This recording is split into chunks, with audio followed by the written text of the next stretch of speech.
Alright, mateys. Welcome to another exciting episode of that Adventures in WinBack. Today's teams, Thrall, Medic, Raynor, Junkrat, Zagara versus Abathur, Ragnaros, Ariel, Illidan, and Li Ming. So, I am going to go ahead and tell you right now, we have the better comp for the fights on the Immortal. And as long as the enemy team doesn't scale into the late game, we're going to do just fine. I did not take Executioner, or Ace in the Hole is what it's called for Jimmy, which is the talent that lets you deal extra damage to disabled targets, even if they're slowed. And the only one that we have on our team currently is the... Oh god, why did I do this? And instant dead. The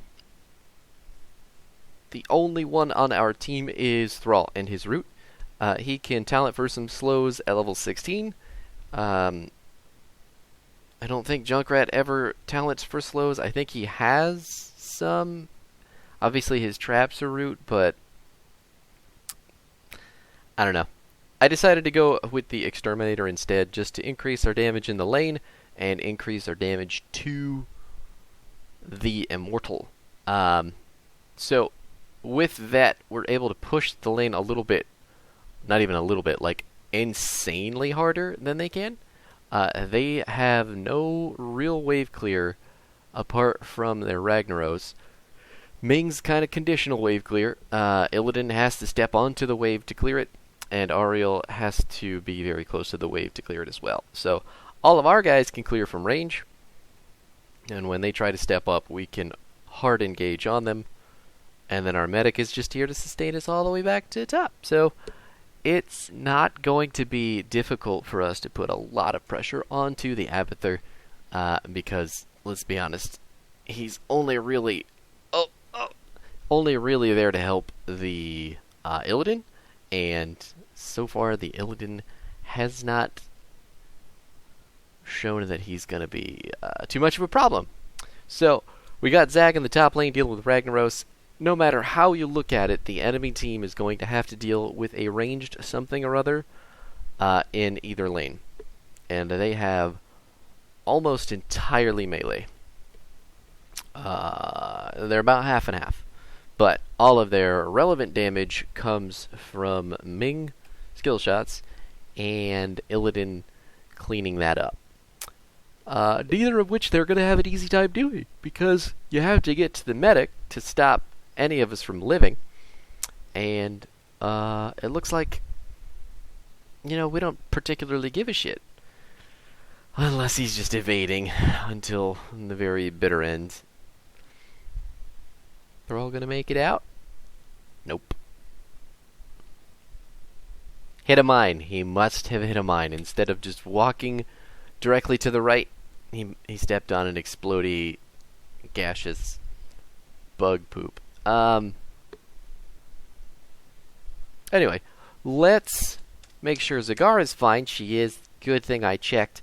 And go down here to the enemy team's Immortal so we can start shooting it with our... It's not a zappy gun. It's, it doesn't even sound like a real gun, to be honest with you. It sounds kind of like a pea shooter, but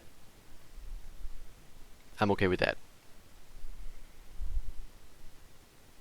I would have loved to kill her there, but there's only so much I can do with my ability to put one foot in front of the other, and that's all that your friendly neighborhood Jimmy has.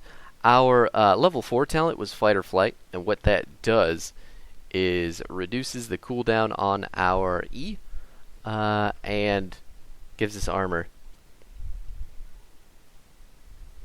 Pretty fucking ridiculous, right? Because it's normally 45 second cooldown, and we drop it down to a 35. Like, hello, what? And on top of that, you get 20 armor for popping it. So you can pop it early on in a fight, trade real heavy into anybody trying to just face tank you, and you're gonna... you have a considerably better chance to win duels. Level 7 is coming up, there it is. We are going to pick up Fuel the Rush, and what that does is that when our W is active, it is going to help reduce the cooldown of our E, and I don't need to tell you, because I just told you how important our E is and what it is good at. So, you get the globe? Oh my god, thank you. So, right now we're just looking for Ragnaros. We want to keep him off of the Molten Core. I don't know why he hasn't done it yet, so... Oh my god, I'm standing really far forward. Thank you, Medic, for all the armor and the healing. Look at him. He thinks he's gonna do that right there. What a doofus. He can probably get it now, because he's realized that he needs to go behind the building to do it. And we didn't actually kill him. So, the Immortal is going to fall to the Molten Core. We're not going to get the top fort just yet. I would really love to step up further, but Zag is up here, Junkrat's down bottom, which I'm perfectly okay with. Both of those heroes kind of fit into our 4-man and can also do things on their own. So, go us. We're a very flexible team, even though we don't have a tank. Don't go for that camp team. It's a trap. We want to get this camp instead. This camp is going to push way harder, and we can probably get that fort, as long as we don't lose it. Junkrat coming to the rescue, trying to help me out here. Appreciate that, buddy. Now we're going to go back, get our full mana and health bar, and we're going to try to meet the camp up there. So one of the things about Jimmy, because this game is going by really fast, is that he is a very early game hero, it feels like. His kit is very flat. He's got a couple talents that really pick up utility-wise in the later stages of the game, but a lot of his damage just comes purely from auto attacks and attack speed. So, oh my god. So he stays very consistent throughout the game. He's got a couple power spikes. His ultimates do not feel like a substantial power spike. Hey, go Junkrat, look at you. I will be honest with you, Hyperion is the one that I feel like is better for team fighting and sieging, but at the same time it's kind of hard to really gauge how well it's doing. I took Banshee just for the extra damage on the Immortal, and trying, I guess, to put it on Ming as a deterrent to try to get her out of position. The Banshee is not very responsive, though. It just kind of goes where you tell it to, maybe a little bit after you've told it to do that. And I think it might have something to do with how fast it auto-attacks, because it needs to think, I guess. But it is very good at holding vision. It's very good at tanking turret aggro if you're ever tower diving. I can't really tell where it is, because it doesn't have a hitbox on the ground. It's a flying unit, so it's really hard to tell where to put it. Oh! Big Riptire. Got the stim drone. Got the Ragnaros with the stim drone. Now we're going to try to do something here. Well, we did as much with the stim drone as we could. We got single kills with it, so it's not like it's the worst thing in the world. It did get stunned. See, I have no idea where the Banshee is. All I know is it's in the sky, and there's a hitbox somewhere, but it's so fucking difficult to find. And now we just burned down the Immortal with our team's incredible clear. Look at how fast ours is going, and look how... That's all of them that's left trying to knock down our Immortal, and they got probably 7%. Which is nuts! Popping him back, good job. He should have just immediately run up, but he decided to turn and lay down a Q and a lava wave, which is a little bit upsetting. But, jeez, the Immortal just clearing the entire goat camp and the wave. Look at that. Who knew the objective was so strong? Let's put the Banshee in the bush, even though Junkrat put his mine there, so there was vision. Wasn't really expecting anybody to be sitting there, but it's better to be safe than sorry, you know? Listen to your mother. Illidan stepping way too far out in front of the gate. The Riptire is out. We're waiting for the Immortal to get in there so it could pop. We got the Ragnaros. I mean, the Riptire's just there for burst damage, right? Oh! Is that a stim drone for me? Rooted. Illidan takes all the damage. And then we take down the building. Rag and Illidan are dead. There is no Molten Core for us to worry about. Yeah, so let's just push. Push and push and push. We're going to end this game at 10 minutes. Isn't that beautiful? Our team comp is so early. Their team comp never had an opportunity to even come online. Even with the Lava Wave. Even with the Molten Core. Even with Rag being the most stall-heavy hero in the game. They never stood a chance. Which is insane to me. But that's how you fight off an Abathur comp. You kill them in the beginning. So, yeah, that was pretty short, wasn't it? Sorry.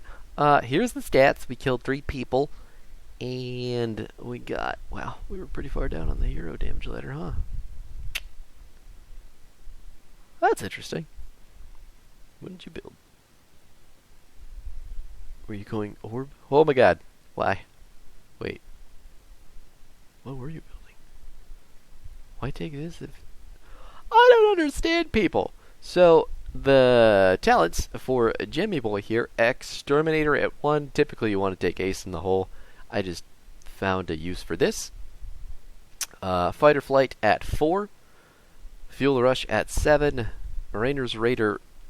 I like Hyperion more, but I mean this is going to see equal play. Like, it's just kind of what your preference is and what the map and the comp calls for. Rallying Cry at 13. 16 would have been Pain'em Red, and 20 probably would have gone with Execute, or Weak Spot Acquired, I believe is what it's called. The one that reduces armor on your Give 'em the Pepper, which is your trait. I'm not sure if I mentioned it because, you know, the game went stupid fast, but Rainer's Q obviously is the knockback and the straight line skill shot. W is an auto attack speed buff, and it is going to reduce the cooldown of your E by a specific, not a percentage, it's a time. I think it's like a half a second. You get half a second off per auto attack that you do while under the effects of your W. And then your E is your heal, pretty straightforward. And then your D, your trait, is the splash damage from your auto attacks every third. I guess it's every fourth auto attack because you have to get 1, 2, 3, and then the next auto attack is the splash. So every fourth auto is going to splash in damage around the target that you hit. Yeah. Rainer has the stacking build. I don't know if it's actually any good. This is the build that I'm typically using in every situation, so that's how we do it. That's how you end a game early. That is how we end this video, too. Thanks for hanging out. Hope you enjoyed it. Have yourself a good one, and I'll see you next time.